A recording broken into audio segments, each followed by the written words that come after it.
He believed he was merely repairing a damaged floor. However, upon the concrete giving way to reveal a spiraling staircase descending into an unknown depth, Nolan Whitford understood his existence was poised for a significant alteration. With his German shepherd Zeus taking the lead into the fearful darkness, the illumination from Nolan's flashlight unveiled the unbelievable. Not a shelter, but a gleaming, untouched P-51 Mustang fighter aircraft. Then another followed, and another.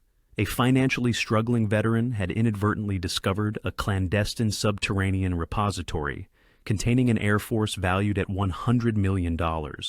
And the Spectre who had established it there left behind a solitary, final, extraordinary directive. We kindly request your support through subscription to our channel. The aged Chevrolet pickup truck navigated the twilight like a spectral silhouette, its engine emitting a steady cough, a sound of labored resistance against the chill Montana atmosphere. At the helm was Nolan Whitford, a man whose countenance appeared as if sculpted from the very stony, time-worn landscape of the surrounding mountains. His gaze, fixed upon the fractured asphalt of the two-lane thoroughfare, conveyed a profound tranquility. Sharing the passenger seat, a sizable German shepherd named Zeus remained perfectly upright. His coat was a distinguished blend of gray and white, his snout adorned with a thick, unkempt beard indicative of his advanced years. He paid no heed to the passing scenery, his attention solely on Nolan. Their destination was Silver Creek, a settlement Nolan identified by tracing a finger across a paper map, isolating a location that seemed the most overlooked. He sought seclusion not as a comfort, but as an absolute necessity, akin to a drowning individual's desperate need for air. The truck jolted across abandoned railway tracks that marked the town's periphery. Silver Creek was not a community in decline. It was a place that had already ceased to be. Its main thoroughfare presented as a chasm of vacant brick facades. The signage, mercantile, pharmacy, hotel, were faint specters painted on wood, their former promises leached away by decades of relentless sun and harsh snow. This was ideal, a locale devoid of expectations, a sanctuary where a man and his canine companion could vanish. Nolan steered his vehicle to a stop at his acquired property, the Hawthorne Workshop. It was situated at the terminus of a gravel lane, a substantial corrugated metal structure that appeared to sag in its center, as though resigned to decay years prior. An elderly gentleman awaited on the veranda of the adjoining modest office. He was as gaunt as a fence post, attired in denim overalls despite the biting cold. This was Mr. Preston, the individual Nolan had previously conversed with, during a call marked by static on a phone line. Nolan alighted from the truck, his work boots crunching on the loose stones. He drew the collar of his worn brown leather jacket tighter. Beneath a red and blue plaid flannel shirt lay his sole additional protection against the encroaching night. "You've arrived," Preston stated, not as an inquiry. "I am here," Nolan responded, his voice sounding rough due to its infrequent use. Zeus disembarked from the truck, his paws making soft contact with the ground. He moved with a subtle rigidity befitting his age, his vision immediately surveying the vicinity, before he settled quietly beside Nolan. Preston inclined his head towards the dog. "He appears to understand his duties."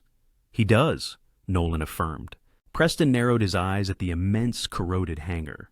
"It's not much to behold, but the price was agreeable, as you're aware." Nolan had remitted payment in cash, a modest inheritance transferred directly, without prior inspection. The price was exceptionally low, as the land was deemed valueless and the structure a liability. "It will suffice," Nolan remarked, already mentally cataloging the necessary repairs to the roof before the onset of the first significant snowfall. "Well, the keys are inside," Preston announced, gesturing towards the office doorway. He paused, his hands finding their way into his pockets. "You should be aware that this property has an unusual past. The individual who erected it, Colonel Hawthorne, was quite particular." Nolan waited passively. He was a former Air Force officer. He had served in the major conflicts. In his later years, he became eccentric, developing an obsession with the Cold War. He constructed this workshop atop the town's original civil defense fallout shelter from the 1950s. Quote, "That entire foundation is a reinforced structure. Hawthorne used to boast that he could weather the apocalypse down there. He was an eccentric character. I simply thought you should know why the floors are so unusually thick. Quote, Fefes, a bunker. Quote, 6, just local folklore.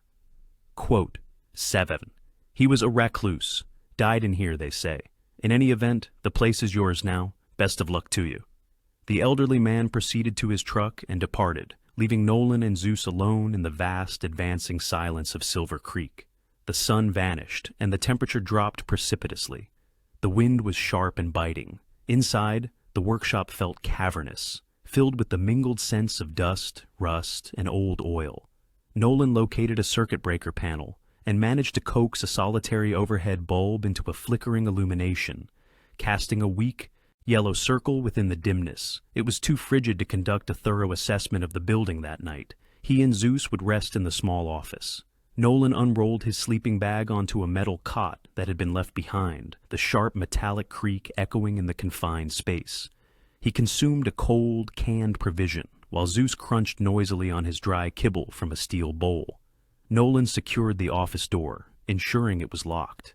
He sat on the edge of the cot, his hands clasped between his knees, in a state of waiting. Outside, the wind commenced its movement, producing a high, thin whistling sound, as it found ingress through the building's metallic seams. Nolan reclined, pulling the sleeping bag up to his chin. He gazed at the ceiling, his breathing shallow. Zeus ascended onto the cot, a breach of their established routine, but one Nolan presently permitted. The dog circled once before settling heavily against Nolan's back, a warm, substantial presence. Nolan closed his eyes. Sleep did not arrive gently. It pulled him under. The sound of the Montana wind pressing against the window pane began to transform. It deepened, acquiring a rhythmic thudding cadence. The scent of coal dust within the office intensified, evolving into the acrid aroma of smoke and burning fuel. Nolan was no longer in Montana. He was enveloped once more by intense heat, the air thick and filled with a deafening roar. The thudding resolved into the unmistakable sound of rotor blades beating the air, a noise so immense it resonated through his very bones. He found himself paralyzed. He could discern shouts, yet remained incapable of movement. The ambient light was overwhelmingly intense. An immense pressure constricted his chest, a physical burden pinning him down. He gasped, but only hot dust filled his lungs. He was trapped. On the cot, Nolan's respiration became rapid, marked by a series of short, desperate inhalations. He began to writhe, his hands clenching the sleeping bag. A low sound emanated from his throat, a sound steeped in profound terror. Zeus, who had been slumbering, instantly raised his head. His ears flicked. He uttered no bark, no whimper. He recognized the indicators. The dog stood, turned, and stepped directly onto Nolan's chest. He was a 90-pound animal, and he placed his front paws deliberately on Nolan's shoulders, his heavier hindquarters settling onto Nolan's legs. He applied his full weight. This was not an act of solace. It was an act of duty. Within the nightmare, the pressure on Nolan's chest intensified. But this sensation was distinct. It was not the crushing weight of the sky. It was solid. It was warm. It possessed a heartbeat. Nolan's eyes snapped open. He perceived nothing but the absolute blackness of the tiny office ceiling. The sound of rotor blades dissipated, supplanted by the thin, desolate whistle of the wind. The odor of fuel faded, leaving behind only the scent of aged, cold dust. He trembled uncontrollably, his body drenched in perspiration despite the frigid air. Zeus remained motionless. He stayed upon Nolan's chest, a living anchor tethering him to the present, to the cold metal cot within the derelict workshop.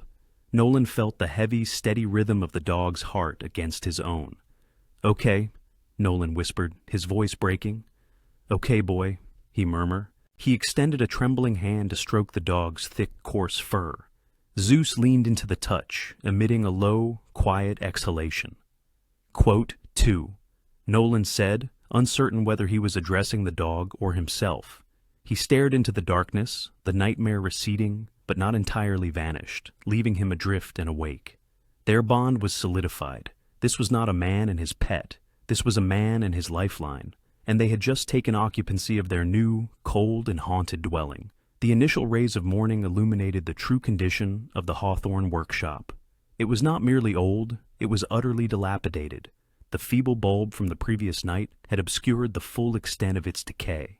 Now, in the dim gray wash of a Montana dawn, Nolan observed the pervasive rust creeping up the walls and the skeletal remnants of abandoned projects strewn across the corners. He had slept in his clothing, the sleeping bag zipped tightly. Zeus was already positioned at the office door, his tail delivering a single, impatient thump. Quote, Nolan muttered, his voice a dry rasp. Yes, quote, 4. He stood and stretched, his joints emitting sharp cracking sounds in the cold. The paramount concern was survival.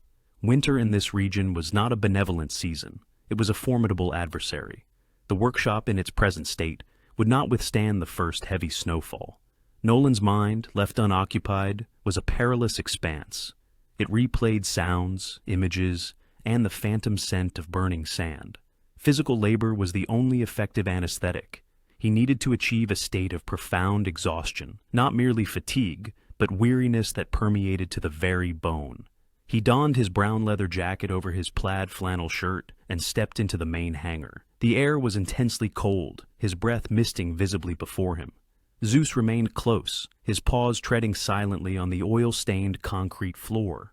Nolan's initial undertaking was addressing the roof. He located a rolling scaffold and maneuvered it into position, the metallic wheels emitting a loud protest within the cavernous silence. For several hours, he toiled, ascending into the steel rafters to mend the largest apertures in the corrugated metal, his gloved hands growing numb.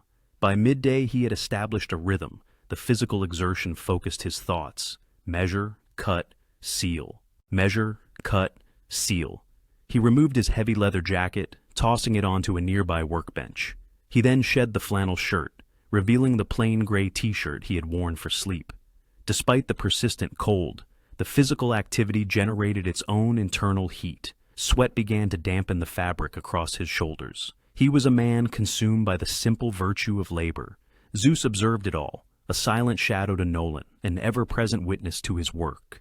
Wherever Nolan moved, Zeus followed. When Nolan took a break for water, Zeus drank from his metal dish. The dog remained a steady, comforting presence. However, as the day progressed, Zeus's demeanor started to shift. It commenced subtly. Nolan was on the ground floor, sifting through a heap of decayed timber. When he noticed Zeus was no longer beside him, he turned his head. The dog stood approximately 20 yards away, near the rear wall of the shop, intently sniffing at the junction where the modest office met the main structure. "Zeus, come here," Nolan called.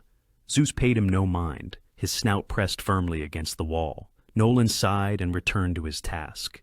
He had unwavering faith in Zeus. The dog was likely detecting the scent of mice or raccoons. An hour later, Nolan glanced over again. Zeus had not budged. He was now seated, but gazed fixedly at the wall. It was an aged, unappealing section featuring a cast-iron fireplace that had been crudely plastered over. The mortar was applied haphazardly, suggesting a rushed job by someone unconcerned with aesthetics. "What is it, boy?" Nolan inquired, approaching the spot. Zeus looked up at him, exhaled a soft woof, and then returned his nose to the wall. Nolan ran his hand over the bricks. They were unnaturally cold. He saw nothing. "It's just a wall, Z," he stated. He resumed his work, but a faint sense of unease had taken root. The following day, the same pattern recurred. Nolan was engaged in insulating the substantial garage doors, grappling with sheets of fiberglass. Zeus, however, bypassed his usual spot by the workbench and went directly to the bricked-up fireplace. He lay down, resting his chin on his paws, and simply watched it. He did not sleep. He watched. "You're unsettling me," Nolan remarked, his voice carrying an echo. That night, his sleep was light. The wind outside had a sharper bite, and it seemed to penetrate every new seal Nolan had fashioned. On the third day the incident occurred. Nolan was attempting to replace a fractured window pane, his fingers fumbling in the cold, his patience wearing thin. His gray t-shirt was stiff with sweat and grime, yet he persisted. From the shop's corner, a new sound emerged. It was neither a bark nor a whine, but a deep guttural rumble, a growl so profound it felt as though it vibrated the very air. Nolan froze. Zeus only growled like that when faced with a palpable threat. Quote 1. Nolan commanded, his voice sharp. The growling ceased, but was replaced by a different sound. It was the distinct scraping of claws on stone. Nolan dropped his tools. Quote, "Two," he commanded, walking over. Zeus was now on his feet, his body taut, his front paws digging into the floor, precisely where the brick fireplace met the concrete. He wasn't scratching frantically. It was a deliberate, focused action, targeting one specific area. "What is wrong with you?" Nolan asked, grasping the dog's collar. Zeus resisted the pull, digging his paws in. He looked up at Nolan, his intelligent eyes wide with an urgent message Nolan could not decipher. Then, the dog purposefully lowered his head and scratched twice more. This was not random behavior. It was communication. "Okay," Nolan said gently, releasing the collar. "Okay, show me." He knelt, his knees protesting on the cold concrete. He examined the spot Zeus had indicated. It was where the poorly applied mortar of the fireplace met the foundation slab. There, virtually imperceptible to the naked eye, was a hairline fracture in the concrete floor. It appeared insignificant, just one of the countless imperfections common to old buildings. Nolan gently nudged Zeus aside. "Let me see." He leaned in close, his face inches from the floor. He immediately felt it, a faint, cold draft, a subtle expulsion of air from below. Nolan retrieved a multi-tool from his jeans pocket and extended the screwdriver. He inserted the tip into the hairline crack and scraped, removing decades of accumulated grime. The crack was now clear, a thin, dark line. He lowered his head again and inhaled. The scent struck him with physical force. It was immediate, sharp, and utterly inexplicable.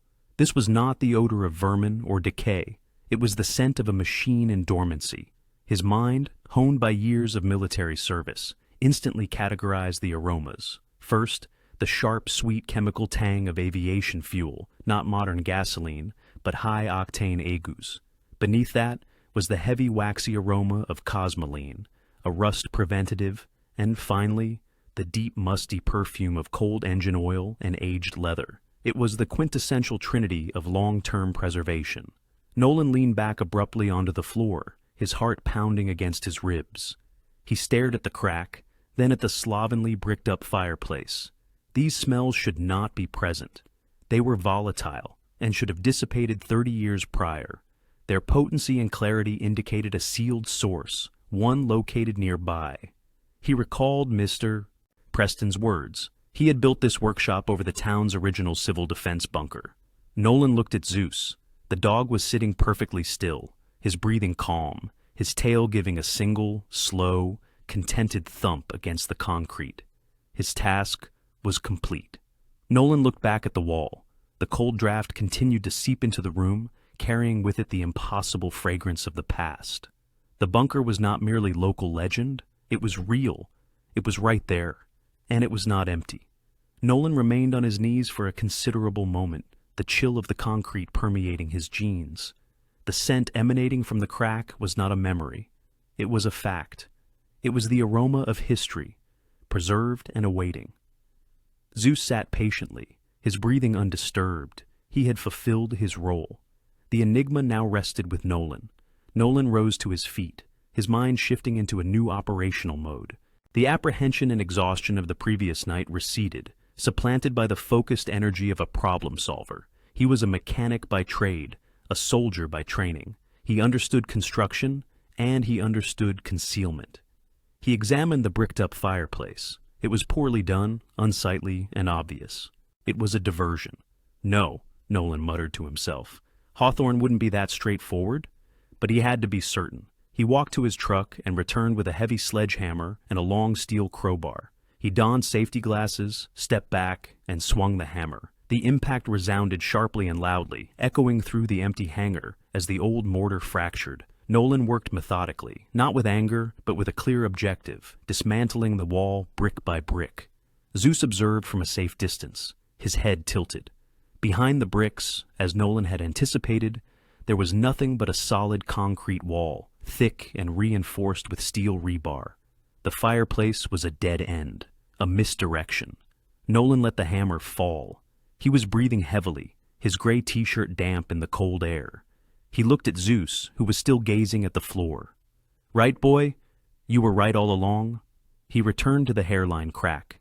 It was his only remaining lead. He knelt again, scraping away the grime with the tip of the crowbar. The crack was unnaturally straight, leading directly to a circular cast-iron plate set flush with the concrete. It resembled a standard plumbing drain cover, approximately a foot in diameter. It was also a deception. There were no water pipes in this section of the workshop. Nolan jammed the sharp end of the crowbar into the minute gap between the iron and the concrete. He applied his full weight to the bar. The metal groaned with a high-pitched scraping shriek, but did not yield. It was rusted shut, sealed by time. "No, you don't," Nolan grunted. He repositioned the bar, found better purchase, and exerted his entire body weight into the effort. With a sudden jarring release, the seal broke and the cover lifted. Nolan tossed the crowbar aside and removed the heavy iron lid. He aimed his flashlight into the opening. It was not a drain, but a dry, concrete-lined access shaft about 3 feet deep. And set into its side, concealed below the floor level, was the actual mechanism. It was a brightly colored red cast-iron rotary valve, shaped precisely like the wheel on a submarine hatch. Adjacent to it was a long, heavy steel lever, currently secured in the elevated position. "Well, Colonel," Nolan whispered, his voice imbued with a peculiar respect, "you truly didn't want any visitors. This was military-grade, Cold War era. It was a system designed for complete sealing." Nolan descended into the shallow pit. He placed both hands on the red wheel. It was completely seized. He braced his feet against the concrete and pulled. Nothing. It felt permanently affixed to the wall. He needed leverage. He climbed out, retrieved a long, hollow steel pipe from the scaffolding he had used on the roof, and returned. He slipped the pipe over one of the wheel's spokes, creating a cheater bar. He took a deep breath and applied downward pressure on the pipe with steady, controlled force. For a moment, the steel pipe bowed. Then, from deep within the wall, came a sharp metallic snap as the threads gave way. The wheel turned barely an inch, accompanied by the grating sound of dry metal against metal. Nolan repositioned the pipe and applied pressure again and again. It was punishingly arduous work. Each rotation was a struggle. He was opening a valve, possibly an airlock or a pressure release. After 10 minutes, his shoulders ached and sweat dripped from his brow, freezing as it struck the floor. The wheel would turn no further. It was fully open. Now for the lever. He placed his gloved hands on the steel bar and pulled. It was a hydraulic release and moved with surprising ease, descending to the down position with a deep hydraulic sigh that seemed to emanate from beneath the floor itself. Nolan scrambled out of the pit and quickly stepped back, pulling Zeus with him. "Back, boy!" He stood in the center of the workshop, his heart pounding. He stared at the fireplace wall, his flashlight beam fixed on the floor. For a full 30 seconds, nothing occurred. Then it began. A low, grinding groan, a sound so profound it registered more as a physical sensation than an audible noise, emanated from the corner. It was the resonance of immense mass-initiating movement. Nolan watched, his respiration suspended. The entire section of concrete flooring in the alcove, a precise 10 by 10 foot square, commenced sliding. It shifted horizontally, vanishing inch by inch beneath the main workshop floor. A dazzling, concealed counterweight mechanism. Colonel Hawthorne had engineered a genuine secret portal. The motion was deliberately slow, painstakingly gradual, yet undeniably consistent. After 2 minutes, the slab had completely disappeared. In its place where the concrete and the faux fireplace had been, lay an expanse of absolute, impenetrable darkness. An overpowering scent descended from the void. The concentrated essence of oil, aged leather, and preserved time surged upwards, carrying a chill and potent aroma. Nolan advanced, his boots halting at the precipice. He directed his flashlight beam downwards. It wasn't a room. It was a slender, spiraling steel staircase. His flashlight's beam plunged into the abyss, descending, only to be consumed by the gloom. The bottom remained unseen. Nolan felt a tightening in his stomach. The air in his lungs grew scarce. This was a bunker, an enclosed space, a chasm within the earth. A chill pervaded his skin. The workshop walls, though distant by 100 feet, suddenly felt confining. He sensed the oppressive weight of the earth pressing down from the invisible ceiling below. His mind flickered back to a different aperture, a different era, a place marked by sand and outcries. He involuntarily stepped back. Descending there was out of the question. It felt like a sepulcher. He glanced at Zeus. The dog exhibited no apprehension. Zeus stood poised at the very edge of the precipice, his body taut, his head held high. His hackles were raised, not from fear, but from a sharp professional vigilance. He was on duty. Zeus inhaled the air rising from the darkness. He emitted a soft, low whine, devoid of fear, brimming with keen curiosity. He then looked back at Nolan, his gaze clear and unwavering. This is the path. With that, Zeus stepped onto the uppermost stair. His claws produced a delicate, distinct tink, tink on the perforated steel. He took another step downwards, paused, and looked up at Nolan. The dog's quiet fortitude served as a silent reprimand to his own trepidation. Nolan surveyed the black void, then his companion, who awaited him. He could not permit Zeus to venture alone. "All right," Nolan stated, his voice subdued. He zipped up his brown leather jacket. The draft from below was frigid. He reactivated the flashlight. Placing a hand on Zeus's head for a brief moment, a tacit agreement passed between them. "Okay, boy, lead the way. I'm right behind you." Nolan placed his boot on the first step. Zeus descended. One step at a time, they relinquished the faint gray illumination of the workshop and plunged into the cold, mechanical blackness. The rectangular aperture of light above them diminished until, finally, the sliding door rumbled shut overhead, immersing them in absolute darkness, pierced solely by the solitary beam of Nolan's flashlight. The spiral staircase formed a narrow steel conduit plunging into the earth. Nolan's flashlight beam traced a small, erratic circle within the oppressive gloom, illuminating only the step immediately before him. Above, the formidable concrete door had sealed with a final, decisive sound, severing contact with the outside world. Nolan's heart thudded against his ribs. The air was frigid, thin, and carried the heavy metallic odor he had detected from the fissure. He fought the instinctual urge to look up, to scramble back towards the patch of gray light that was now non-existent. His lungs felt constricted. This was a tomb. Zeus, however, moved with deliberate intent. His claws created a steady, rhythmic tapping on the steel treads, a sound that Nolan fixated on. Tink, tink, tink. It was the sole tangible presence in the darkness. "I'm right behind you, boy," Nolan whispered, his voice sounding unnaturally loud. They descended perhaps 50, 60, or 70 steps. Nolan's hand, clutching the icy railing, had grown numb. Just as he began to believe the stairs stretched infinitely, Zeus stepped off the final tread onto a solid surface. His claws fell silent abruptly. Nolan joined him, stepping from the steel onto smooth, level concrete. He had arrived. He swept the flashlight beam forward. The light did not encounter a wall. The beam shot outwards, traversing a vast open expanse, and was absorbed by the darkness. It was akin to shining a penlight into a moonless firmament. Nolan's claustrophobia dissipated, supplanted by a sudden, disorienting agoraphobia. The space was immense. He took a few paces forward. The air was cool, yet perfectly dry. There was no moisture, no musty odor of decay. This was not a bunker. It was a vault. He swung the light in a wide arc, and then he saw them. They were arranged in neat, orderly files, like a dormant army. Massive forms, concealed beneath heavy, custom-fitted canvas coverings.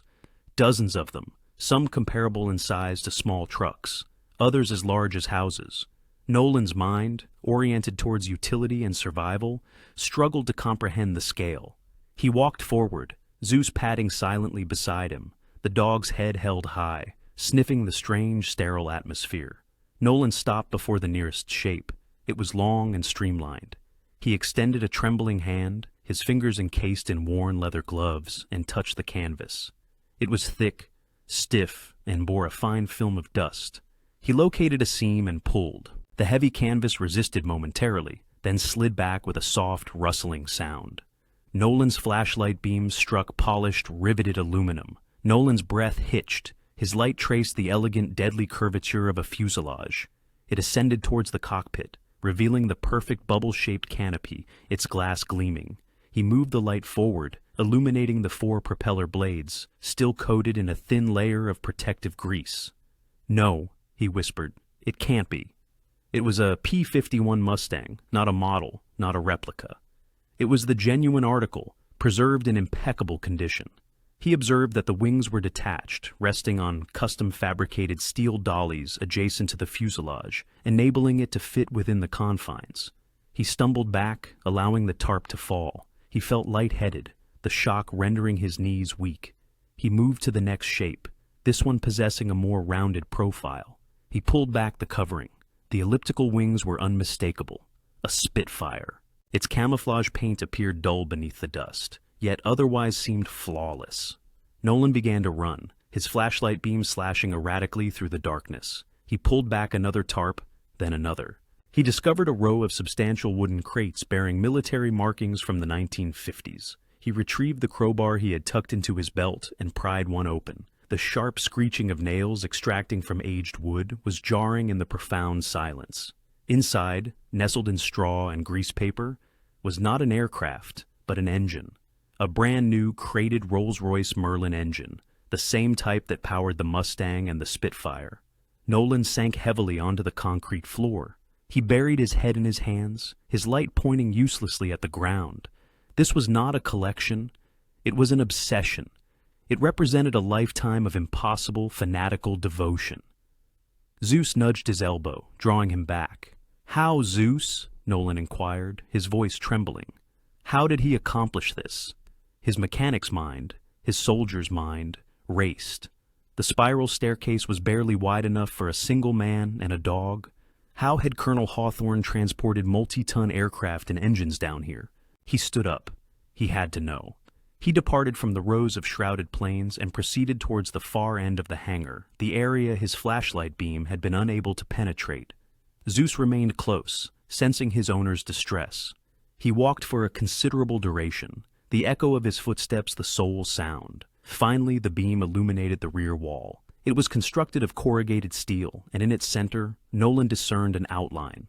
It was a cargo elevator, a colossal one, at least 40 feet wide and 20 feet high, more than sufficient for lowering a truck or a disassembled fighter plane into the earth. He approached it. It was sealed. He ran his hand along the seam.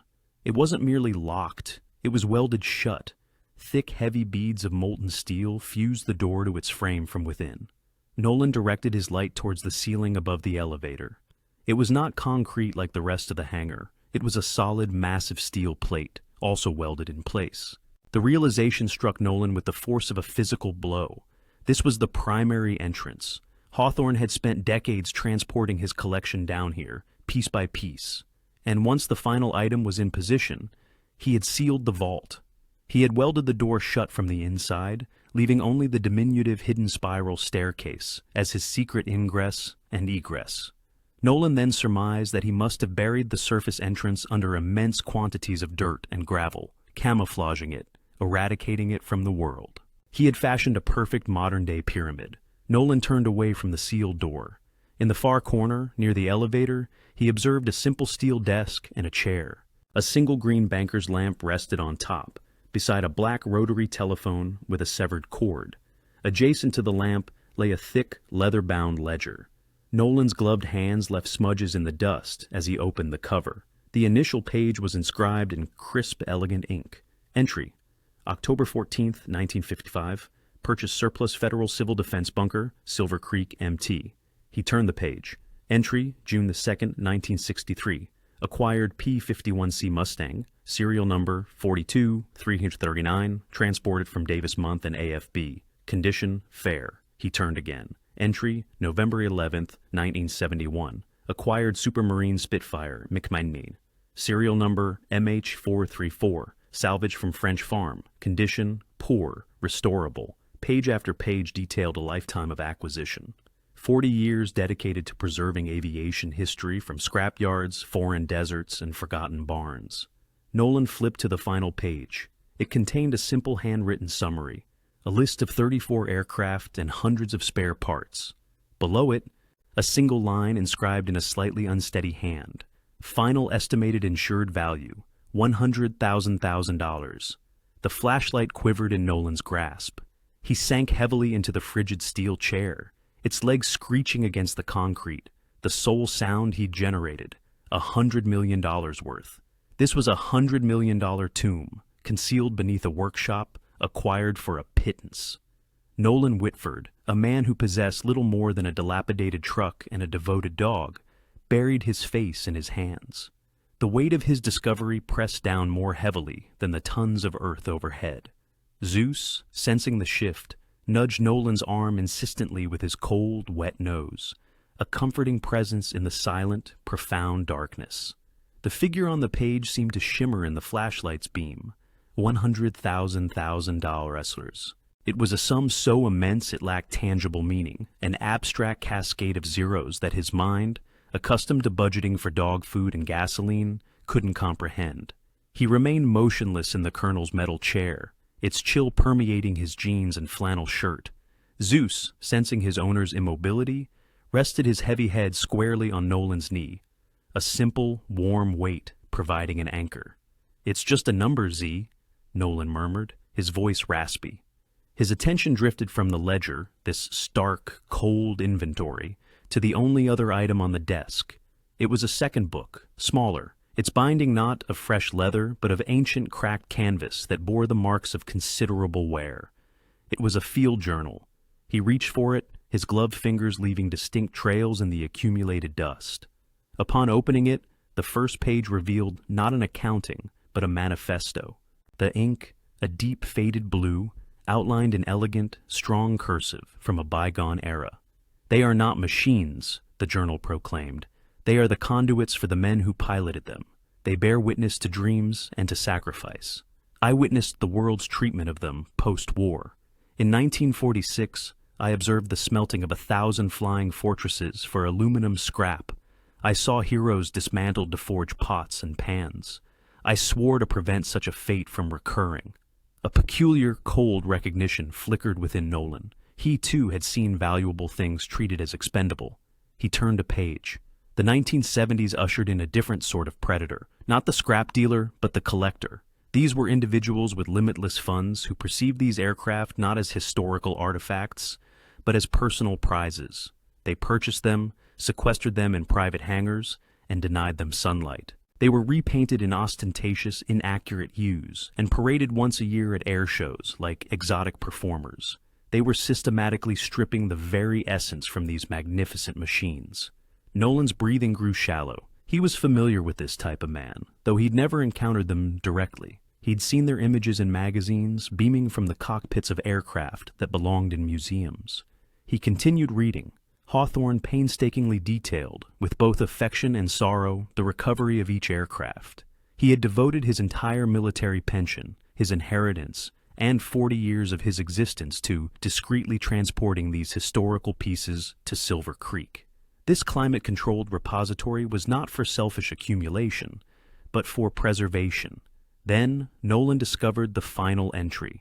Penned in a hand made unsteady by age, its intent remained as sharp as steel. "The collection is complete. The hangar is sealed. My time is drawing short. I do not know who will find this. Perhaps no one. Perhaps a government official, a financier, or a distant relative who will see only the figures in the ledger. But perhaps it will be someone who understands. I did not conceal them out of avarice. I hid them to shield the spirits of these machines from greed. They are not for one man. They are for all.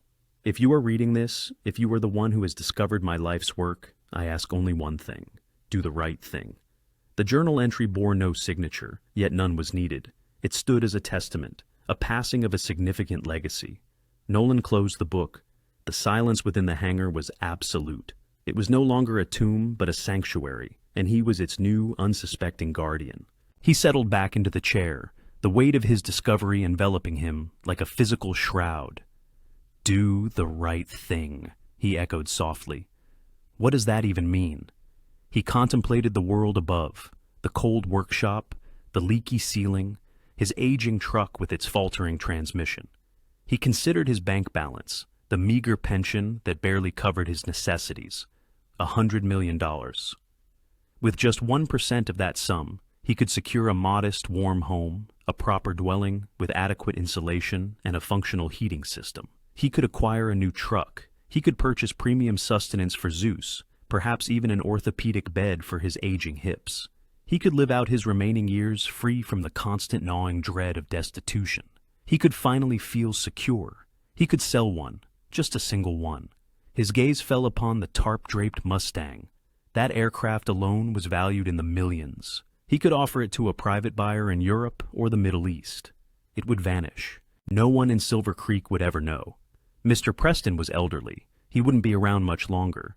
Colonel Hawthorne was already gone. Whom would it harm? Nolan rose, his chair scraping loudly across the concrete floor, startling Zeus. He paced the worn floorboards before the desk, his thoughts locked in conflict. He had sought solitude here, an escape from a world that had ceased to make sense. Instead, he had stumbled into a situation demanding more from him than anything had for years. This wasn't a treasure, it was a burden. "He's asking me to do the right thing," Nolan said to Zeus, needing to articulate his thoughts aloud. What a dreadful request to make of a man. He recognized the irony. Hawthorne, a man of means and high principles, had expended his fortune safeguarding these relics from the world, and he, Nolan, a man of virtually nothing, was the first to find them, and his initial impulse was to sell. He would be precisely the sort of individual the colonel despised. He walked over to the Spitfire and once more pulled back the protective covering. He ran his bare hand over the cold metal of the fuselage, feeling the surface beneath his fingertips. He thought of the young men, mere boys, who had flown this very plane into combat.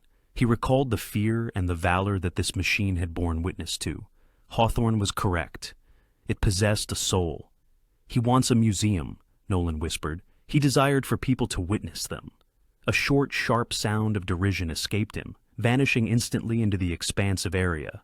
A museum in Silver Creek, a town of merely 50 inhabitants with no thriving commerce. Who would operate it? Where would the funding come from? Him? He was a worn-out soldier, finding even a trip to the grocery store challenging. The magnitude of the colonel's proposition was as outlandish as the collection itself. He drew the collar of his worn brown leather jacket closer. The chill within the hangar was profound, a cold that seemed to emanate from the very metal. He felt ensnared, trapped between a fortune he could not ethically accept and a duty he was wholly incapable of performing. "Quote, White," he declared, his voice laden with weariness.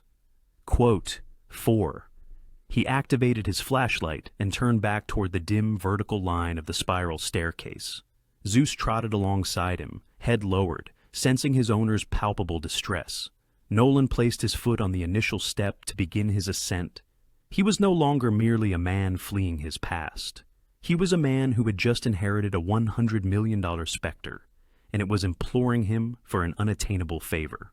Nolan did not venture back to the hangar for 2 days. He secured the concealed trapdoor in the floor, replaced the iron drain cover, and shoveled dirt and debris back into the shallow excavation, concealing the red wheel from view. He did not, however, seal the fireplace with bricks. He was incapable of doing so.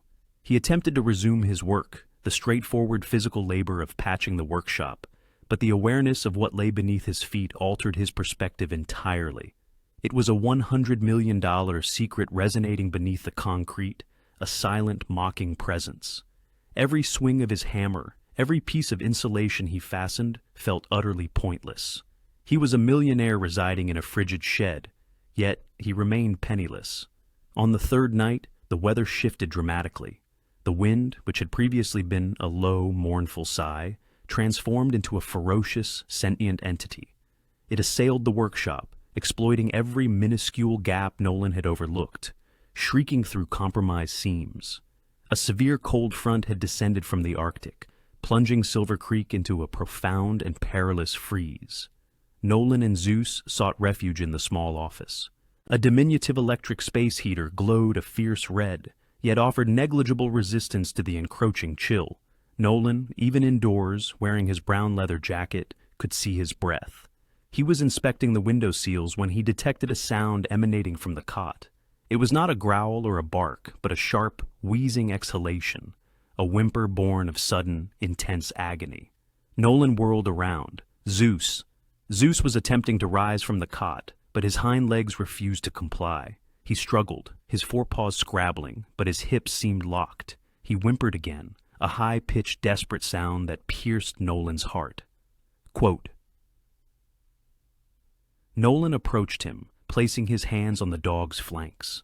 Zeus was trembling uncontrollably, his muscles rigid. "It's your hips, isn't it?" Nolan whispered. The extreme cold had permeated the dog's aged joints, exacerbating the mild dysplasia he had always managed. Quote 2. Quote 3. Nolan lifted the 90 lb dog into his arms. Zeus cried out, a sharp sound of agony that caused Nolan to flinch. Quote, "Wolf." He carried his companion through the howling wind to the old Chevy pickup. The engine protested with a groan, turning over several times before finally sputtering to life. The drive to the next town, home to the nearest veterinarian, was the longest 20 minutes of Nolan's life. Dr. Emily Thorne was a young woman with kind eyes and skilled, no-nonsense hands. She and Nolan carried Zeus inside. "It's his hips," Nolan stated, his voice strained with forced composure. "He has dysplasia, but it's never been this severe." "The cold front is brutal on geriatric joints," Dr. Thorne commented, her hands expertly examining the dog's hips. Zeus rested on the steel table, panting, in too much pain to protest. Quote, "Do I?" An hour later, she returned to the waiting room, her expression grave. "Yeah, I don't," quote. 3. Quote, 4. Nolan inquired, dreading the response. Quote, 5. Nolan's stomach tightened. "How much?" Dr. Thorne glanced at the chart. "For the palliative surgery and the initial 3 months of medication, you're looking at close to $3,000. Nolan felt the color drain from his face. $3,000? It might as well have been $3 million. He had a few $100s in his checking account, saved from his pension. Enough for dog food and gasoline, not for this. I don't have that," he confessed, the admission tasting like bitterness. Dr. Thorne's professional gaze softened. Quote, 9. She didn't need to complete the sentence. Nolan paid for the injection with his credit card, knowing he couldn't cover the bill at the end of the month. He carried a heavily sedated Zeus back to the truck. The dog was asleep before they even crossed the town line, finally at peace from his pain. But Nolan was not. He returned to the frigid workshop, his mind a battlefield. He laid Zeus on the cot, covering him with every blanket he possessed. The dog, lost in a chemical slumber, appeared serene. But Nolan knew it was a deception that would end in 48 hours. He possessed a $100 million collection beneath his feet and couldn't afford to save his only friend. The sheer injustice of it suffocated him. The Colonel's words, "Do the right thing," now seemed like a cruel jest. What was the right thing when his dog was suffering? He paced the floor, oblivious to the cold, his body thrumming with a desperate, furious energy. He could not sell a plane. That was an impossibility. It was too large, too complex, and would take months. He needed cash. Now. He stopped. His gaze fell upon the floor, upon the spot where the hidden door lay, the ledger, the journal, the desk.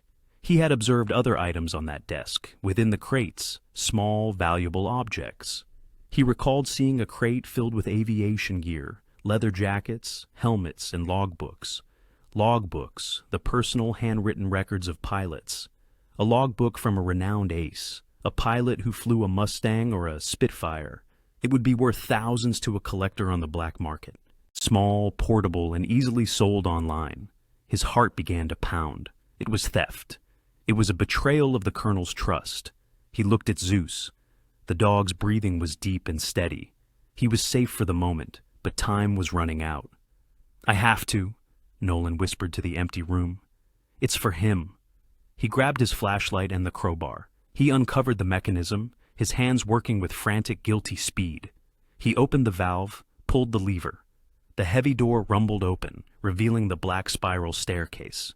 He descended, but this time there was no sense of wonder. The air in the hangar felt cold, oppressive, and judgmental. He hurried past the shrouded specters of the aircraft, his light focused solely on the floor. He reached the desk. He tore open a drawer, finding a pile of canvas-bound logbooks. He seized the topmost one. The cover was embossed with the insignia of the 8th Air Force. His hand trembled so violently he could barely hold the flashlight. This was wrong. His entire being registered its wrongness. He was a thief. He, who had disdained the vultures and collectors, had become one. He tucked the book inside his plaid shirt, beneath the leather jacket. It felt like a block of ice against his skin. He turned and fled up the stairs, his boots echoing loudly on the steel. He emerged in the workshop, his breathing ragged, his mind in turmoil. He sealed the door again, his movements clumsy and panicked. He stood in the dim light of the workshop, the stolen logbook a heavy weight against his chest. He was shaking, not from the cold, but from guilt. "Z," he began, turning toward the cot. Zeus was awake. The steroid shot had taken effect, easing his pain enough to allow movement. But he wasn't looking at his hips. He was looking at Nolan. He had heard his master's frantic return. He observed the trembling. The old dog, sensing the profound distress, the wave of cortisol and guilt radiating from Nolan, began to drag himself off the cot. "No, boy, stay down," Nolan commanded, his voice sharp with fear. Zeus ignored him. He winced as his bad hip bore his weight, but he limped across the cold floor. He did not bark. He did not growl. He reached Nolan, who stood frozen, and pressed his heavy head against his master's thigh. Nolan's left hand was clenched into a fist at his side. His right hand was pressed against his chest, clutching the stolen book. It was this hand, the trembling, guilty hand, that Zeus focused on. The dog nudged the hand with his cold, wet nose. Then, very gently, he licked Nolan's trembling fingers. It was an act of pure, uncomplicated loyalty, an act of comfort. Zeus had no inkling of what Nolan had done. He only knew that his master was in distress. The simple, warm touch of the dog's tongue against his skin fractured something within Nolan. A terrible, dry sob ripped from his chest. He collapsed onto his knees. Pulling the logbook from his shirt as if it were a flame, he held it out. Quote, he choked out, tears blurring his vision. Quote, 1. Zeus licked his hand again. He perceived no wrongdoing. He saw only his human. Nolan gazed at the priceless artifact in his hand, then at the devoted animal beside him. He saw the absolute, unconditional trust in the dog's eyes. He could not do it. He could not use the proceeds of theft, a betrayal of a dead man's trust, to save his most innocent friend. He could not taint Zeus with that money. Quote, Nolan uttered softly, embracing the dog's thick neck. "I'm truly sorry, boy. I'll discover another resolution. I give you my word, I will find another way." He clutched his companion in the frigid darkness, a man who had just foregone immense wealth. He had hit rock bottom. Lacking funds, a plan, and with his best friend ailing, he stood at his lowest point. Yet, for the initial time since unearthing the treasure, his conscience was unburdened. Nolan made his final descent down the spiral stairs, but his pace was no longer hurried. It was heavy, measured, and silent. His flashlight's beam pierced the hushed gloom of the subterranean hangar, illuminating the steel desk where Colonel Hawthorne's legacy lay. He retrieved the leather-bound logbook from within his jacket. It remained warm from his body's heat. With a hand that trembled, he returned it to the open crate, nestling it precisely where it had rested for decades. Quote, Nolan whispered into the void. Quote 5. He closed the crate. The allure had vanished, supplanted by a stark, unyielding reality. He had prioritized his integrity over effortless gain, but integrity wouldn't finance a hip operation. He had to devise another strategy, and he identified it precisely. It was his solitary remaining option, the sole possession of true worth he owned, that he could genuinely divest. He ascended the stairs and secured the vault. He shoveled the earth back over the mechanism, concealing the red wheel, perhaps permanently. As the sun began to ascend above the mountains, Nolan re-entered the small office. Zeus was alert on the cot, his gaze bright despite the evident discomfort Nolan knew he endured.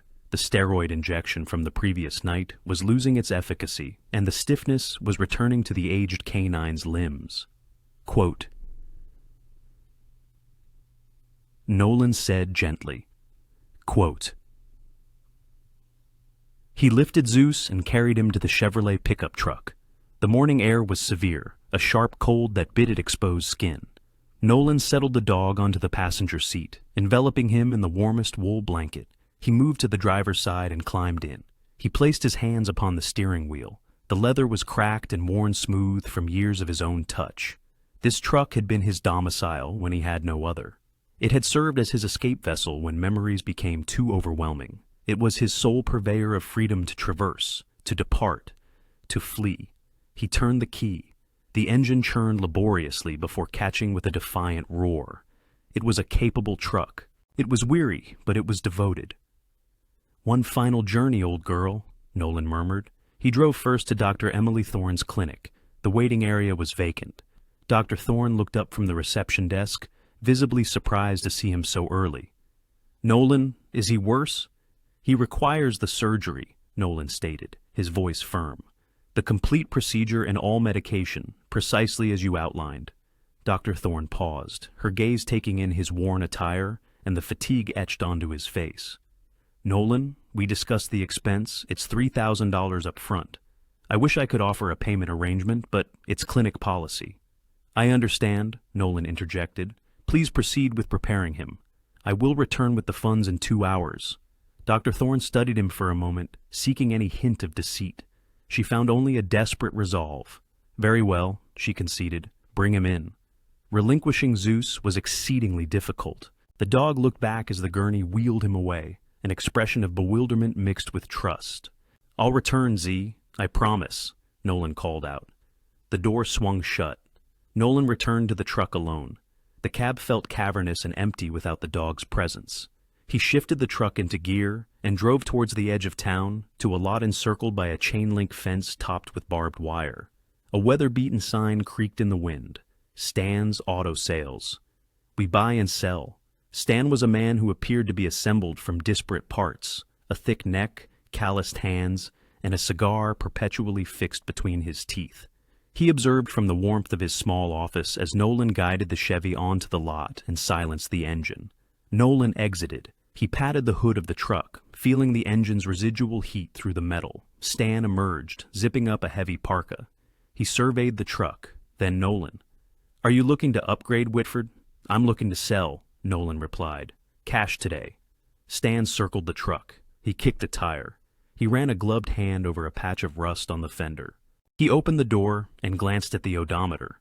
It displayed over 200,000 miles. "The market is soft presently, Nolan," Stan remarked, his voice gravelly. "Gas prices are elevated. Nobody desires a V8 relic like this.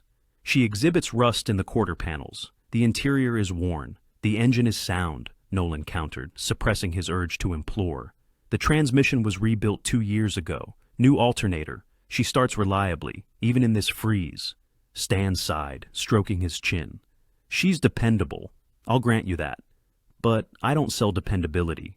I must sell appearance. I'll need to invest effort into this to move it." "How much, Stan?" Stan regarded him, calculating. He stated a figure. It was insufficient. Insultingly so. "That's not enough," Nolan said, a surge of panic rising. "I require a minimum of $3,000. Stan chuckled, a brief plume of steam escaping his lips. $3,000 for a 1998 Chevy with this mileage? You're dreaming, son. I can offer $2,000. "I need 3, Nolan insisted, stepping closer.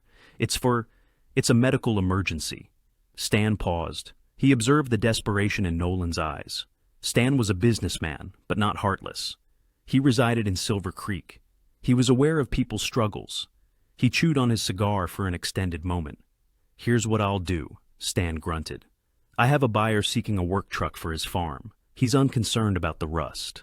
If I sell it directly to him, I can manage $2,800. That erases every cent of my prospective profit. Take it or leave it. $2,800. It was $200 short. Nolan reached into his pocket. His wallet was there. It contained the remnants of his pension check, $180. He possessed a jar of coins back at the workshop. It would be sufficient, just barely, but it would leave him with absolutely nothing. No funds for gas, no money for food, nothing. Deal. The word felt like swallowing a stone. They entered the office. The paperwork was concise. Nolan signed the title over, Nolan Whitford. The ink appeared indelible and damning. He handed over the keys, the single brass key on a ring with a small frayed piece of leather. Stan counted out the cash from a safe, $100 bills.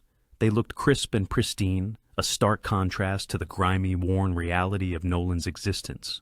"Do you need a ride somewhere?" Stan inquired as he transferred the envelope. "No," Nolan said. "I'll walk." He exited the office. He gazed at his truck one last time. It sat amongst the other discarded vehicles, suddenly appearing small and ordinary. It was no longer his.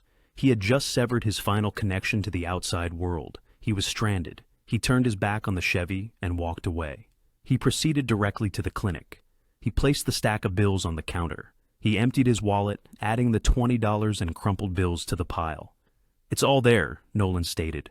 $2,080. I'll bring the remaining $20 tomorrow." Dr. Thorne examined the money, then Nolan. She looked out the window, scanning the parking lot. "Where is your truck, Nolan?"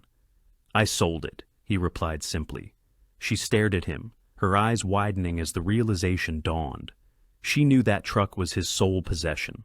She reached out and pushed the small pile of ones and twenties back toward him. "The $2,800 is sufficient," she said quietly. "We'll consider the remainder a discount for a veteran. Keep the cash, Nolan. You need to eat." Nolan desired to object, to maintain his dignity, but he looked at the money. He nodded, unable to speak. "Take good care of him," he choked out.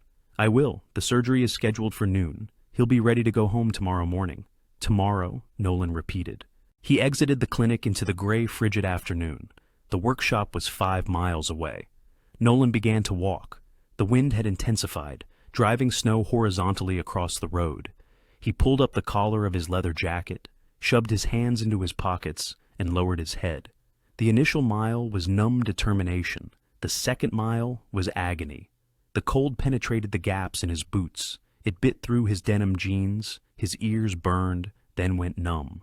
Cars occasionally passed him, their tires hissing on the wet pavement. A few slowed, recognizing him. But Nolan kept his head down, fixated on the white line on the shoulder. He didn't seek pity. He didn't desire a ride.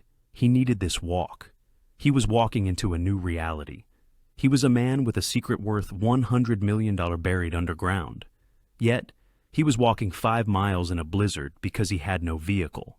The irony was sharp enough to slice glass. But as he walked, the shivering gradually subsided, replaced by a peculiar, rhythmic trance. He reflected on the logbook, safely returned to its crate. He thought of the clean, unsullied cash resting in the veterinarian's register. He had accomplished it. He had saved Zeus, and he had done so without compromising the one thing the colonel had implored him to protect, the integrity of the collection. And in doing so, perhaps he had also salvaged a portion of his own soul. He had shed his defenses. He possessed no truck, no escape route, no assets.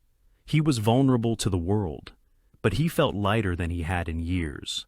The crushing burden of guilt that had weighed upon his shoulders since he first contemplated stealing the book was gone. By the 4th mile, his legs felt like lead. His breath emerged in ragged clouds of steam. The workshop materialized in the distance, a dark, jagged silhouette against the gray sky. It appeared desolate. It looked cold, but it was home. And tomorrow, Zeus would be there. Nolan stumbled up the gravel driveway, his boots slipping on the ice. He reached the door, his fingers so stiff he could barely turn the knob. He tumbled inside, out of the wind, and leaned back against the door, sliding down until he sat on the floor. The workshop was freezing. The silence was absolute. He was alone, destitute, and utterly spent. Nolan Whitford closed his eyes and offered a smile. It was a fractured, pained expression, yet it was genuine. "We've made it, old friend," he murmured into the darkness. "We've made it." He remained there for a considerable duration, a solitary protector of a king's ransom, listening to the wind's mournful cry, anticipating the dawn that would signal his companion's return. For the subsequent 3 days, Nolan existed in a quiet daze, diligently tending to his ailing friend. He transported Zeus from the veterinary clinic, cradling him from a neighbor's borrowed vehicle, observed by the neighbor who had witnessed Nolan's arduous trek. The workshop was frigid, but Nolan fashioned a small, heated sanctuary for Zeus near the space heater, swaddling it with every blanket at his disposal. The canine was in recovery. Dr. Thorne had explained that the surgical procedure successfully alleviated the immediate, excruciating pressure. Zeus was already attempting to stand, tentatively testing his weight on the injured leg with a hesitant gait, his tail managing a slow, appreciative sweep whenever Nolan spoke. Nolan's sacrifice, however, had become the subject of widespread gossip. The tale of the man who had divested himself of his sole truck to rescue his dog had permeated Silver Creek's tightly knit community. On the fourth day, a distinct rap sounded upon the workshop door. Nolan opened it to find a woman with short graying hair and sharp wire-rimmed spectacles standing on the threshold, a casserole dish in her hands. Quote 2. She introduced herself. Quote 3. Nolan offered only a nod, drawing his worn brown leather jacket closer. Zeus hobbled towards the door, sniffing at her trouser leg. Quote 4. Mariah stated, her tone both amiable and direct. Quote, Vasf. Nolan's gaze intensified. I'm unsure of your meaning. I am familiar with the Hawthorne workshop, Mariah replied, sidestepping his attempt to deflect. I have reviewed the Colonel's public documentation, and I am aware that the town council convenes this evening. Mayor Clayton intends to propose the seizure of this property due to outstanding taxes, should you fail to remit them. This news was entirely unexpected for Nolan.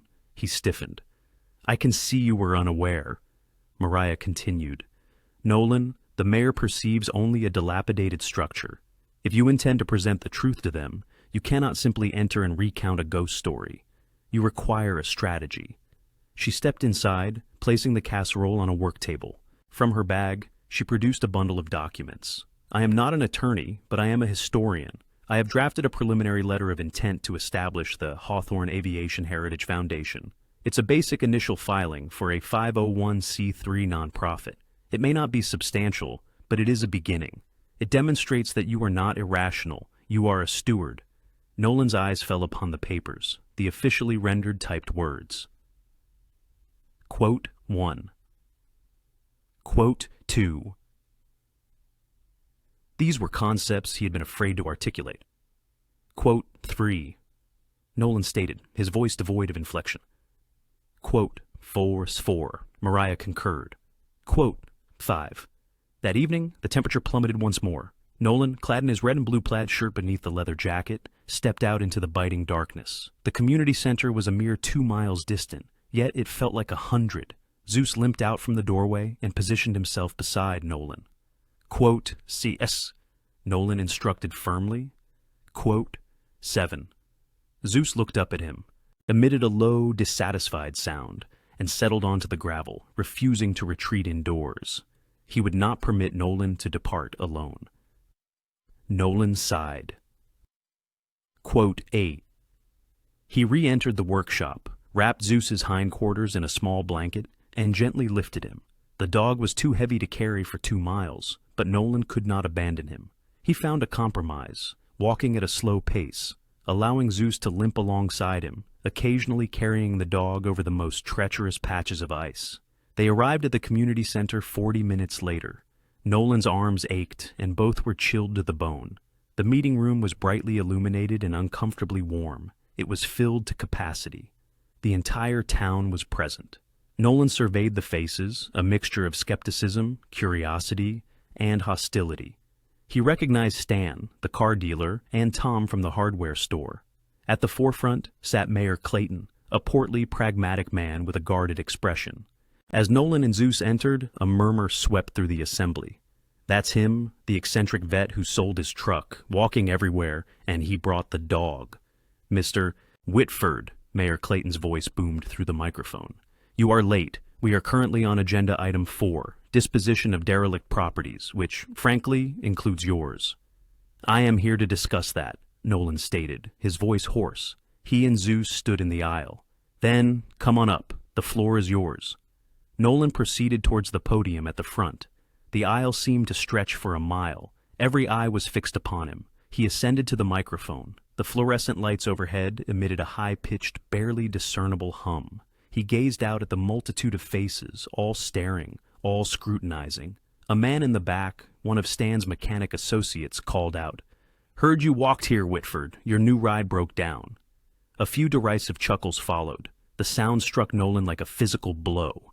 The laughter, the bright lights, the humming noise, the sensation of being trapped and surrounded. The faces blurred. The room began to contract. The high-pitched hum of the lights deepened in his ears, distorting, transforming into the familiar, dreaded sound of rotor wash and distant, chaotic shouting. He could smell the dust. He could feel the heat. His hand clenched the wooden podium, his knuckles turning white. He was not in Silver Creek. He was back in the desert. His convoy had halted, and the air was tearing apart. He couldn't breathe. His heart felt like a captive bird in his chest. He was going to be sick. He turned his head, his eyes wide with a terror the room could not comprehend, searching for an exit. He was going to flee. Just as the panic threatened to overwhelm him completely, something hard and solid impacted the back of his right leg. Nolan gasped, stumbling forward, the jolt shattering the dreadful trance. He looked down. Zeus, who had been lying patiently at his feet, had sensed the shift. He had perceived the terror in his master's posture. Disregarding the ache in his hip, Zeus had struggled to his feet and forcefully nudged his head against Nolan's leg. Nolan stared at his dog. Zeus looked back up, his intelligent eyes clear, present, and demanding. Then Zeus opened his mouth, and a single, sharp, authoritative bark erupted from his chest, a sound that sliced through the humming lights and the lingering echoes of the crowd's amusement. The room fell utterly silent. The sound jolted Nolan back to reality. It was not a gunshot. It was not an explosion. It was his dog. He was here. He was in Montana. Nolan placed his hand on Zeus's head, grounding himself. He took a deep, ragged breath. He turned back to the microphone. The laughter had vanished. The crowd was watching him, their expressions no longer mocking, but startled and perplexed. "I apologize," Nolan said, his voice raw but steady. I do not fare well in rooms such as this." He looked at Mayor Clayton. "You believe the workshop is derelict? You think I'm a broke, crazy vet? You are correct about some of it anyway. I am broke." He paused. "I sold my truck because my dog was ill." The room remained silent. "But the workshop is not derelict," Nolan continued, finding his resolve. "It is a vault. Colonel Hawthorne didn't merely construct a bunker, he built a sanctuary. He spent 40 years filling it with history, with airplanes from the Second World War." A scoff emanated from the front row. "Airplanes? You are truly unwell." "He has a ledger," Nolan declared, ignoring the interjection. "He has a journal. He was safeguarding them. He intended to do the right thing. He wished to share them with the world." Mayor Clayton raised a hand. "Mr. Whitford, this is a fascinating narrative, but this is a town meeting, not a fiction competition. Do you possess any proof? Any evidence whatsoever?" Nolan had anticipated this question. He had considered bringing the logbook, but he could not. It was too valuable, an integral part of the collection. However, Hawthorne had left something else on his desk. "Yes," Nolan said. He reached into the pocket of his flannel shirt and withdrew a small, tarnished, rectangular piece of metal hanging from a rusted chain. "I found this on his desk, next to the journal." He held it up. It was a single military dog tag. At the back of the room, a chair scraped loudly. "Let me see that," a thin, reedy voice called out. The crowd parted as Mr. Walter Higgins, the oldest veteran in town, made his slow way up the aisle, leaning heavily on a cane. He was a man in his late 90s, but his eyes remained sharp. Nolan stepped down and handed the tag to him. Walter's liver-spotted hands trembled as he lifted the tag to the light. He read the stamped inscription. He looked at Nolan, his eyes suddenly welling with tears. Where did you find this?" "In the bunker," Nolan replied. "On the desk." Walter turned to the stunned assembly. His voice cracked, but it held a newfound strength.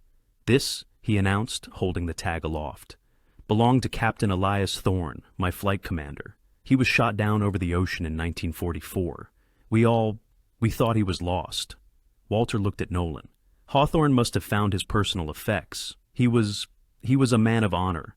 I served with him in the reserves after the war. He was eccentric, yes, but he was not a fabricator." Walter faced the crowd, his slight frame rigid. "If this man states that Arthur Hawthorne built a museum beneath that shop, and he discovered this, then it is the truth. This man is telling the truth." A profound, astonished silence descended upon the room. The skepticism had not merely dissipated, it had been irrevocably shattered. Mayor Clayton, his mouth slightly agape, looked from Walter to Nolan. Nolan stood tall, his hand resting on Zeus's head. He had entered as a fool. He now stood as the guardian of their town's forgotten history. The walk back from the community center was a haze. Nolan navigated the frigid blackness, his mind dulled, his hand gently resting on Zeus's head as the dog hobbled faithfully by his side. The aftermath of the confrontation, the sudden wave of terror from his panic, and the unexpected tears of affirmation from Walter Higgins had left him emotionally depleted. He had anticipated defeat. He had not foreseen a defense. He and Zeus returned to the chilly, dark workshop. Nolan secured the door, then sat on the edge of his cot, remaining motionless for a considerable time, absorbing the sounds of his own breathing and the whistling wind outside. He had spoken the truth, and for a fleeting moment, the world had not scoffed. He drifted into a profound, dreamless slumber, the first he'd experienced in many months. He awoke the following morn to an unfamiliar sound. It wasn't the wind, it was the deep, resonant thrum of diesel engines. Nolan sprang to his feet instantly, his heart surging into his throat. His initial thought was of the police or the military. He had exposed the secret. Now they were coming to confiscate it. Zeus, roused by Nolan's abrupt movement, rose stiffly, a low growl emanating from his chest. "Easy, Z," Nolan murmured. He approached the grimy office window and peered out. It wasn't law enforcement. It was a convoy. Leading the procession was a robust pickup truck, recognizable from the hardware store, pulling a long, flatbed trailer. Following it was another truck, this one equipped with a hydraulic crane from the local auto shop. Behind them were two more pickups. Nolan's muscles tensed. He still braced for a confrontation. The doors opened, and about a dozen men disembarked. Nolan recognized them from the town meeting. Tom, the proprietor of the hardware store, was at the forefront. Accompanying him were the mechanics who had jeered at Nolan just the previous evening. Nolan pulled on his boots, retrieved his brown leather jacket, and zipped it over his plaid shirt. He opened the workshop door, stepping out into the crisp, frigid morning. The biting air stung his face. The men halted upon seeing him. Tom, a stout individual with a no-nonsense demeanor, raised a gloved hand. "Morning, Whitford," Tom greeted. "Tom," Nolan replied, his voice tinged with wariness. "I spoke with my wife after the meeting last night," Tom continued, moving closer. "She spoke with Walter Higgins' daughter, and Stan, the car dealer. Apparently he's been recounting how you sold your truck to cover the vet bills." Nolan winced. That account irked him. "You're a fool, Whitford," Tom stated, stopping a few feet away. "Selling your only means of transport like that." Nolan's jaw clenched, but Tom pressed on. And quote. 4. He gestured with his thumb towards the flatbed, laden with lumber, heavy tools, and welding tanks. Quote, 5. Nolan stared at him, struggling to comprehend his words. Quote, 6. Tom said, suddenly appearing uneasy. Quote, 7. Nolan surveyed the flatbed piled high with supplies. He looked at the faces of the men, their expressions no longer derisive, but serious, expectant. Quote, 8. Nolan stammered, his voice thick with emotion. One of the mechanics, the one who had laughed the loudest, expectorated onto the frozen gravel. Quote, 9. Quote, 10. A deep burning sensation pricked at the corners of Nolan's eyes. He nodded once, unable to speak. "All right," Tom declared, clapping his hands together. "Where do we begin, boss?" The roof. Nolan drew a deep breath, his mind suddenly sharpening into focus. He was no longer merely a custodian. He was a commander. "No," Nolan stated, his voice resonating with newfound strength. "The roof can wait. The real work is over here." He guided the small crew to the side of the workshop, to the flat, unremarkable expanse of frozen gravel where he knew the cargo elevator lay buried. "What is it?" Tom inquired, perplexed. "This is the main entrance," Nolan announced. He retrieved a pickaxe from the flatbed. "Colonel Hawthorne sealed the main entrance from the inside, then buried it out here. This is how we get the planes out. This is how we let the world in." The men exchanged doubtful glances. Nolan was asking them to excavate a substantial hole in the frozen ground solely on his word. Nolan perceived their skepticism. He did not engage in an argument. He simply raised the pickaxe and swung it. The steel point struck the iron-hard ground with a resounding ring. He swung again and again. After the fourth strike, The mechanic who had belittled him ambled back to his truck and retrieved a shovel. "He's crazy," the mechanic muttered, "but he's not weak." Another man picked up a shovel, then Tom. Within 5 minutes, all of them were working. The sharp scraping and crunching of tools against the frozen earth were the soul sounds. Zeus limped over, his tail wagging, and sat near the growing mound of excavated dirt, serving as a furry, one-dog security detail. They toiled all day. It was arduous, back-breaking labor. The ground was harder than concrete. By midday, more individuals had arrived.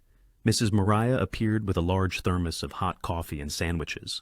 Even Mayor Clayton materialized, standing at the periphery of the dig site, arms crossed, observing with an expression of stunned disbelief. By late afternoon, they encountered something. The shovel wielded by the mechanic produced a loud metallic scraping noise. "I found it!" he exclaimed. They cleared away the dirt. It wasn't gravel, it was a massive solid steel plate, welded together, covering an area of 40 by 20 feet. It was the roof of the cargo elevator. A collective hush descended upon the crew. Nolan had been telling the truth. "Now the real work begins," the mechanic stated, his eyes gleaming with enthusiasm. He sprinted back to his truck and commenced unloading acetylene tanks and cutting torches. The undertaking acquired a new momentum. It was no longer a favor for a mentally unstable veteran. It was a mission. Nolan, his plaid shirt coated in mud, his hands raw within his gloves, directed the placement of the torches. He felt a familiar surge of energy course through him, the adrenaline of a shared objective, the camaraderie of a unit operating under pressure. The sharp hissing of the torches pierced the air as the mechanics began to slice through the thick steel welds that Hawthorne had laid down decades prior. As the sun dipped below the horizon, casting elongated blue shadows across the snow, Nolan stepped back, observing the team work under portable floodlights. He had been alone for so long, he had forgotten what this felt like. He had forgotten the strength derived not from fortifications, but from people. Zeus hobbled over and rested his heavy head against Nolan's leg. Nolan stroked the dog's coarse fur, his gaze fixed on the glowing blue flame of the torch. He was enveloped by clamor, by shouts, by the aroma of hot metal and exhaust fumes. But for the first time in a decade, his mind was completely, serenely still. He was not confined. He was not fleeing. He was home. "Last one!" the mechanic yelled. With a final brilliant shower of sparks, the torch severed the last weld. They attached heavy chains from the crane truck to loops on the steel plate. The truck's engine roared, the crane whined under the immense strain, and with a dreadful groaning shriek of metal, the colossal door lifted free. It revealed a black, rectangular abyss, the main entrance to the hangar. The crew congregated at the edge, peering into the darkness, their faces illuminated by the floodlights. "My goodness," Mariah whispered, clutching her coat. Nolan retrieved his powerful flashlight from the workshop. He aimed the beam into the opening. The light shot downwards, illuminating the dust-covered wings of the P-51 Mustang. A collective gasp arose from the onlookers. Tom, the hardware store owner, stepped up beside Nolan, placing a heavy hand on his shoulder. "Well, Mr. Whitford," he said, his voice thick with awe, "I'd say the Hawthorne Aviation Heritage Foundation is officially open for business." Nolan looked at the men, their faces smudged and weary, but alight with pride. He looked at Zeus, whose tail was wagging. He had found them. After all this time, he had discovered his new platoon.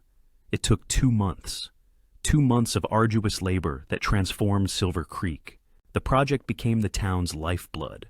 The weathered, sagging Hawthorne workshop was revitalized. The townspeople working under Nolan's quiet guidance had repaired the roof, installed new wiring, and repainted the walls. Within the hangar, the transformation was even more profound. The massive cargo elevator, now maintained and operational, was secured in the elevated position, creating a permanent, wide staircase descending into the earth. The collection had been meticulously cleaned, not restored to an artificial newness, but preserved. The accumulated dust of decades had vanished, revealing the muted, authentic patina of history. Mariah, the history educator, had toiled relentlessly, researching each aircraft and crafting simple and respectful, explanatory plaques. The hangar was no longer a tomb. It was a sanctuary. Today was the day, the grand opening of the Hawthorne Aviation Heritage Foundation. Nolan stood in his small office, now his clean, unadorned living quarters. He adjusted the collar of his best shirt, a crisp, vibrant red and blue plaid, and donned his old brown leather jacket over it. He caught sight of himself in a small mirror he had hung near the door. The man reflected back was still weathered, his face still bearing the marks of past hardships, but his eyes were clear. Zeus sat beside the door, his tail thumping rhythmically on the floor. The surgery had been miraculous. The old dog still had a slight impediment in his gait, a rolling motion in his hindquarters, but the pain had subsided. He was content. "Ready, boy?" Nolan inquired. Zeus emitted a low, contented sound and nudged his head against Nolan's hand. Nolan stepped outside. The town was already there. The biting cold of early winter was broken by a bright, sharp sun. It wasn't a celebration. There were no balloons, no banners. The atmosphere was quiet, solemn, and warm. The entire population of Silver Creek was gathered around the newly exposed main entrance to the hangar. Nolan spotted Dr. Emily Thorne, who offered him a warm smile. He noticed Mayor Clayton looking proud in a suit. He saw Mariah holding a clipboard, and in the front row, swaddled in blankets in a wheelchair, sat Mr. Walter Higgins, his eyes fixed on the entrance. Nolan nodded to Tom, who stood beside the new simple wooden doors. Tom returned the nod and pulled them open. The crowd moved as one, shuffling quietly down the wide stairs. A collective hush sound echoed in the space as they stepped onto the hangar floor. They saw what Nolan had seen, the P-51, the Spitfire, the row of Merlin engines. They were not merely machines. They were legends that had lain dormant beneath their town all this time. People spoke in whispers. They pointed. They read Mariah's plaques. Nolan watched them, his heart too full for words. After an hour, Mayor Clayton tapped the small microphone they had set up on a makeshift podium. "Friends, neighbors," the mayor began, his voice amplified in the vast space. "We are standing in a miracle of history and a miracle of community." He looked at Nolan. "We all owe this to one man who saw not a derelict property, but a legacy, Nolan Whitford." A wave of warm, sustained applause filled the hangar. Nolan felt his hands begin to tremble. He looked at Zeus, who sat beside the podium, looking up at him expectantly. Zeus nudged his leg. Nolan stepped up to the microphone. He looked out at the faces, no longer skeptical, no longer mocking. They were his neighbors. "Thank you," he said, his voice rough. "The last time I stood in front of you all, I was afraid. For a long time I've been afraid. This world, it can be loud. It can be hard. I came to Silver Creek to be alone." He looked at the crowd. "And you didn't let me. Thank goodness for that." A few soft laughs rippled through the room. "When I first found this," Nolan gestured to the aircraft, "I didn't see history. I saw a burden. I saw a temptation. The ledger on the colonel's desk, it listed a value, $100 million, the crowd stirred, the figure hanging in the air. But Colonel Hawthorne," he continued, "he wasn't saving money. He was saving time. He was saving memory. He knew that the value of these machines isn't in the metal. It's in the sacrifice. It's in the hands of the young men who flew them. It's in the souls of the men who never came home, like Captain Elias Thorne, whose tag Mr. Higgins recognized." He looked at Walter, who nodded, his eyes wet with tears. "I didn't understand that at first," Nolan said, his voice cracking. "I'm a broke veteran. I needed money. My best friend was sick." He put his hand on Zeus's head. Quote, 4. He looked out at the crowd, at Tom, at the mechanics, at Mariah. Quote, 5. He stepped back, his speech finished. The applause was thunderous. It wasn't just clapping. It was a release, a celebration of their own achievement. Nolan stepped down, his knees weak. Walter Higgins gripped his hand as he passed. "The colonel would have been proud of you, son," Walter whispered. Nolan could only nod. As the crowd began to murmur amongst themselves, Mayor Clayton stepped back up. "One last piece of business, folks. One last item for the foundation." Nolan, confused, turned around. The mayor smiled. "Nolan, the town council voted. We recognize that, well, you are the official custodian of this legacy, and a custodian needs to be able to, get around." The crowd parted. Tom and Stan, the car dealer, were walking toward him. Tom was holding something in his hand.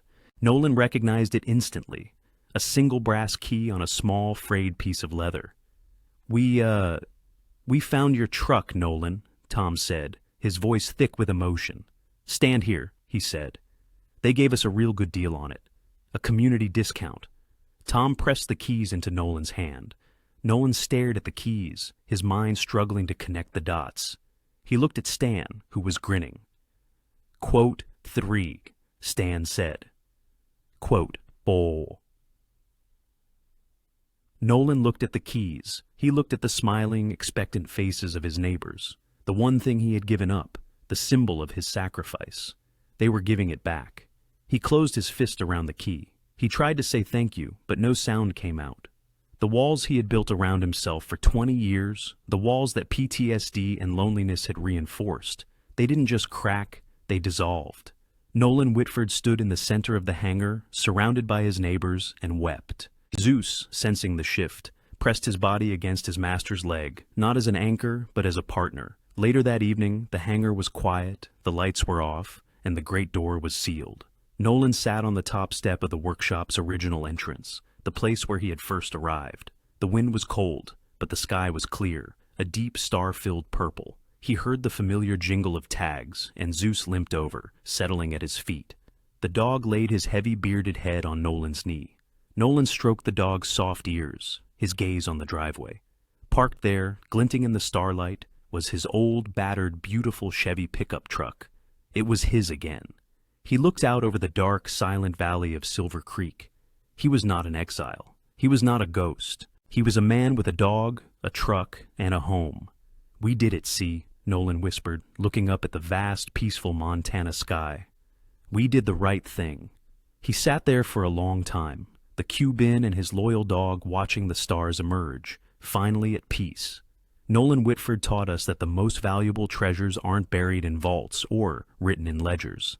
They are found in the quiet loyalty of a dog like Zeus, and in the courage to choose integrity over fortune. Sometimes saving a piece of history is just the first step in saving ourselves.